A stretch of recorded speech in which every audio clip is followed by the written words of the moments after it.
All right, welcome back. We'll continue on. Canto 2, The Way of Fate and the Problems of Pain.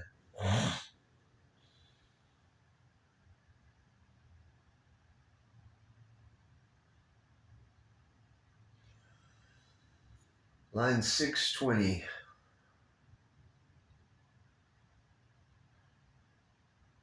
O mortal who complainst of death and fate, accuse none of the harms thyself hast called. This troubled world thou hast chosen for thy home. Thou art thyself the author of thy pain. Once in the immortal boundlessness of self, in a vast of truth and consciousness and light, the soul looked out from its felicity. It felt the spirit's interminable bliss. It knew itself deathless, timeless, spaceless, one. It saw the eternal, lived.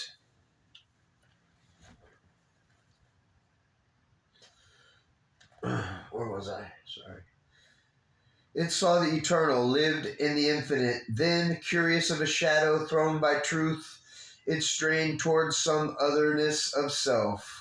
It was drawn to an unknown face peering through night. It sensed a negative infinity, a void supernal whose immense excess, imitating God and everlasting time, offered a ground for nature's adverse birth, and matter's rigid, hard unconsciousness, harboring the brilliance of a transient soul that lights up birth and death and ignorant life.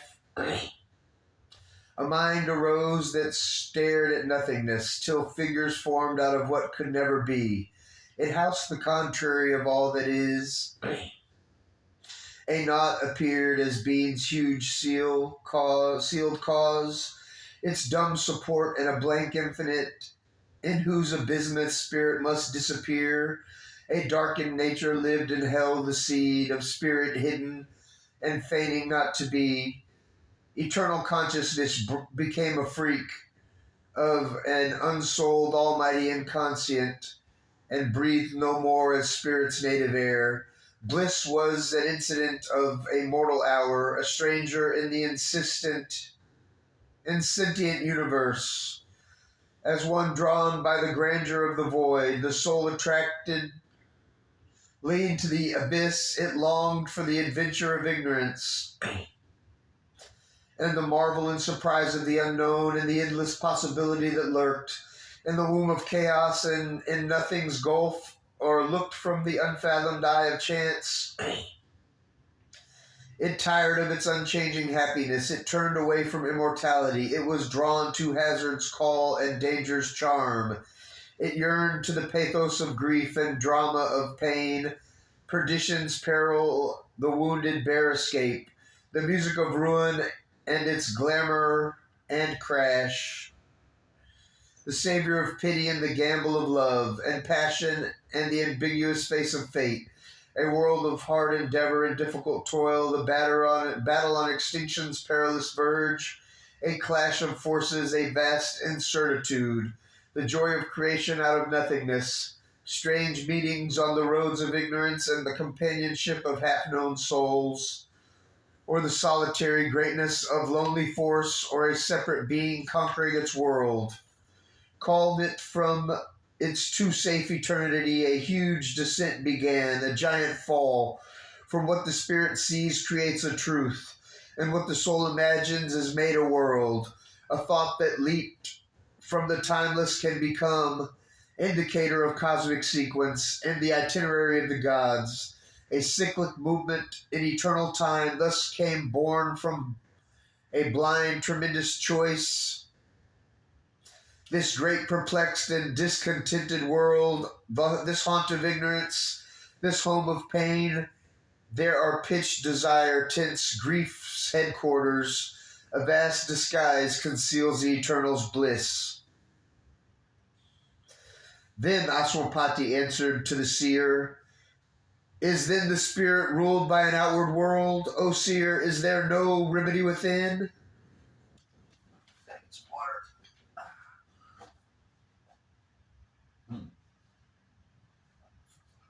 Remember, always bless your water with the highest good for your physical and everything. Believe me, it works. You can recode your whole being through your water that you drink. That being said, I bless the bong water. I'm about to take a rip of some Heart's Herbal Extracts from Heart's Herbal Extract Lab. As of right now, I'm smoking on some sauce made from a Gorilla Glue #4 with some crumble made from lemon haze mixed together into a beautiful combination.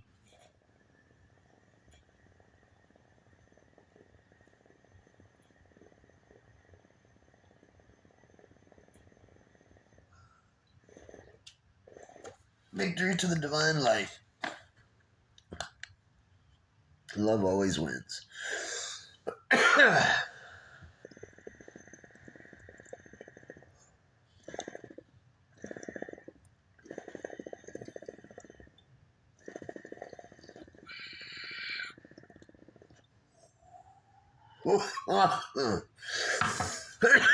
Healing light, loving light.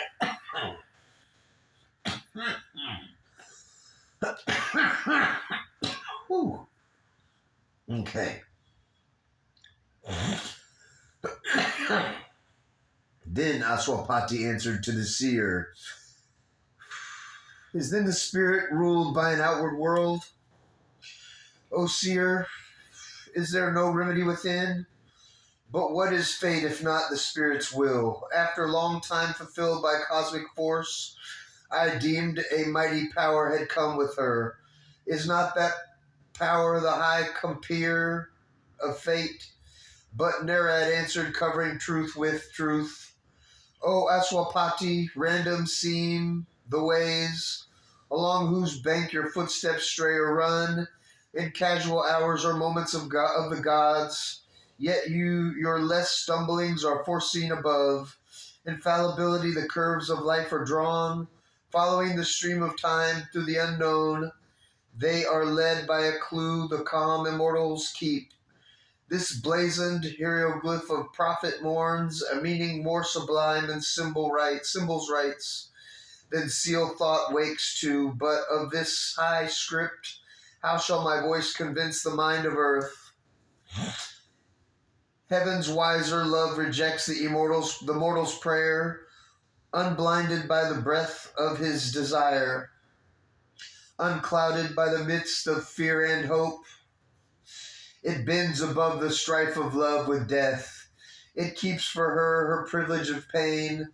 A greatness in thy daughter's soul resides that can transform herself around all and all around. That can transform herself and all around, but must cross on stones of suffering to its goal. Although designed like a nectar cup of heaven, of heavenly ether made, she sought this air. She too must share the human need of grief, and all her cause of joy transmute to pain. Damn. The mind of mortal man is led by words. His sight retires behind the wall of thought and looks out only through half-open doors. He cuts the boundless truth into sky strips, and every strip he takes for all the heavens. He stares at infinite possibility and gives to the plastic vast the name of chance. He sees the long results of an all-wise force, planning a sequence of steps in endless time. But in its links, images a senseless chain or the dead hand of a cold necessity. He answers not to the mystic mother's heart, misses the ardent heavings of her breast, and feels cold, rigid limbs of lifeless law. The will of the timeless working out in time, in the free absolute steps of cosmic truth. He links a dead machine or unconscious fate. A magician's formulas have made matter's laws, and while they last, all things by them are bound. But the spirit's consent is needed for each act, and freedom walks in the same pace with law. All here can change if the magicians choose. If the magician choose. If human will could be made one with God's, if human thought could echo the thoughts of God, man might be all-knowing and omnipotent, whatever. But now he walks in nature's doubtful ray. Yet can the mind of man receive God's light? The force of man can be driven by God's force. Then is he a miracle doing miracles.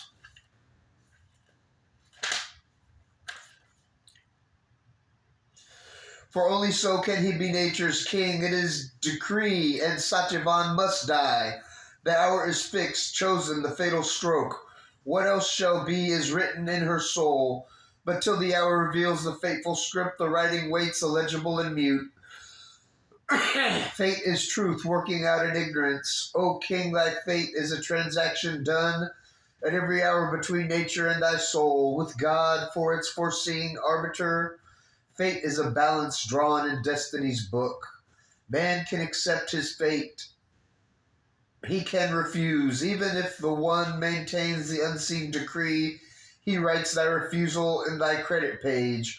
For doom is not a close, a mystic seal, arisen from the tragic crash of life, arisen from the body's torture and death. The spirit rises mightier by defeat. If godlike wings grow wider with each fall, its splendid failures sum to victory. Oh man, amen to that. I love that. Oh wow, that's awesome. Oh man, the events that meet thee on thy road, though they smite thy body and soul with joy and grief, are not thy fate. They touch thee a while and pass. Yeah. Even death can cut not short thy spirit's walk. Thy goal, the road thou chosest, are thy fate. On the altar throwing thy thoughts, thy heart, thy works. Thy fate is a long sacrifice to the gods, till they have opened to thee thy secret self, and made thee one with the indwelling God, O soul intruder in nature's ignorance, armed traveler to the unseen, supernal heights. Thy spirit's fate is a battle and ceaseless march against invisible opponent powers, a passage from matter into timeless self. Wow. Adventurer, I threw that wow in, y'all, just so you know. Adventurer through blind and foreseeing time, a forced advance through a long line of lives. It pushes its spearhead through the centuries across the dust and mire of the earthly plain, on many guarded lines and dangerous fronts, in dire assaults, in wounded slow retreats, holding the ideals ringed and battered fort, or fighting against odds in lonely post, or camped in night around the bivouac fires, awaiting the tardy trumpets of the dawn, in hunger and in plenty and in pain, through peril and through triumph and through fall, through life's green lanes and over the desert sands, up the ball moor along the sunlit ridge, its serried columns with a strangling near, led by its nomad vanguard's signal fires, marches the army of the way-lost God. Then late the joy ineffable is felt. Then he remembers his forgotten self. He has refound the skies from which he fell. At length his front's indomitable line forces and the light and the last passes of the ignorance. Forces the last passes of the ignorance. Advancing nature's last known bounds, reconnoitering the formidable unknown, beyond the landmark of things visible, it mounts through a miraculous upper air, till climbing the mute summit of the world, he stands upon the splendor peaks of God. In vain thou mournest that Satyavan must die. His death is the beginning of greater life. Death is the spirit's opportunity. A vast intention has brought two souls close, and love and death conspire towards one great end. For out of danger and pain heaves bliss, heaven bliss shall come.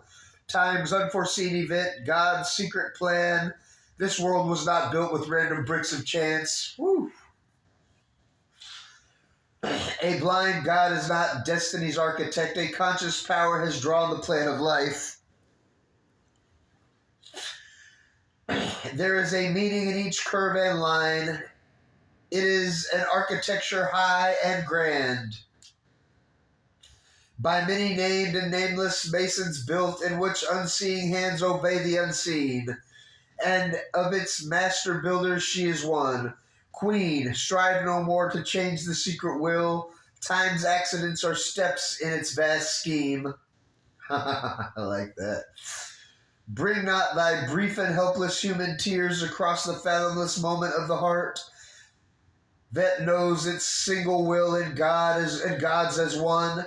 It can embrace its hostile destiny. It sits apart with grief and facing death, affronting adverse fate armed and alone. In this enormous world, standing apart in the night, in the mightiness of her silent spirit's will, in the passion of her soul of sacrifice, her lonely strength facing the universe, affronting fate, asks not man's help nor God's. Sometimes one life is changed with earth's destiny. It cries not for succor from the time-bound powers. Alone she is equal to her mighty task. Intervene not in a strife too great for thee, a struggle too deep for mortal thought to sound. Its question to this nature's rigid bounds. When the soul fronts nude of garbs the infinite, its too vast theme of a lonely mortal will, pacing the silence of eternity, as a star uncompanioned moves in heaven, unastonished by the immensities of space, traveling infinity by its own light. The great are strongest when they stand alone. A God-given might of being is their force, array from self-solitude of light, the guide. The soul that can live alone with itself meets God. Its lonely universe is their rendezvous. A day may come when she must stand upheld on a dangerous brink of the world's doom and hers, carrying the world's future on her lonely breast, carrying the human hope in a heart-left soul, to conquer or fail on a last desperate verge, alone with death and close to extinction's edge. Her single greatness is the last dire scene, must cross alone a perilous bridge in time and reach an apex of world destiny, where all is won or all is lost for man. In that tremendous silence, lone and lost, or a deciding hour in the world's fate, in her soul's climbing beyond mortal time, when she stands soul with death or soul with God, apart upon a silent, desperate brink, alone with herself and death and destiny, as on some verge between time and timelessness, when being must end or life rebuild its base. Alone she must conquer, or alone must fall. No human aid can reach her in that hour. No armored God stands shining at her side. Cry nor heaven, for she alone can save. For this silent force came missioned down, and her conscious will took human shape. She only can save herself and save the world. O Queen, stand back from the stupendous scene. Come not between her and her hour of fate. Her hour must come, and none can intervene. Think not to turn from her heaven-sent task. Strive not to save her from her own high will. Thou hast no place in that tremendous strife. Thy love and longing are not arbiters there. Leave the world's fate to her and God's sole guard. Even if he seems to leave her lone to her lone strength, even though all falters and falls and sees an end, and the heart fails, and only are death and night, God, given her strength, can battle against doom. Even on a brink where death alone seems close, and no human strength can hinder or can help, think not to intercede with the hidden will. Intrude not twixt her spirit and its force, but leave her to her mighty self and fate. He spoke and ceased and left the earthly scene. Away from the strife and suffering on our globe, he turned towards his far-off, blissful home, a brilliant arrow pointing straight to heaven. The luminous body of the ethereal seer assailed the purple glory of the moon and disappeared like a receding star. vanishing into the light of the unseen, but still a cry was heard in the infinite, and still to the listening soul on mortal earth a high and far imperishable voice chanted the anthem of eternal love. Period. End of Canto 2, end of Book 6. Next will be Book 7, the Book of Yoga. I hope y'all are enjoying this as much as I am. I feel better after reading some. I woke up kind of not sure. I was in my mind. I had to stop all that, let God take it, and fill my space, my heart that was empty and worried moments before with joy and love, oneness, divinity, things I know to be real and true, things I've experienced and have great stock in, know to be the only facts of life. So I fill myself with that, and I'm off to feeling a little better to start off the day. We can transmute our sorrows and pain with that divine light, with that eternal love, that joy, that bliss that is within every cell of our bodies, just laying dormant, waiting to be tickled to life, laughed to life, sung to life, danced to life, joyed to life. If there's someone you love and you haven't told them you love them in a while, tell them you love them today. Make today the day you give someone a hug that you've been thinking about. You put a smile on someone's face just because you can. It's easy. Giving love is much easier than receiving it, in my opinion. And it's equally as beneficial to all parties involved. So that being said, be the change you want to see in the world today, and know that love wins. Victory to the divine light.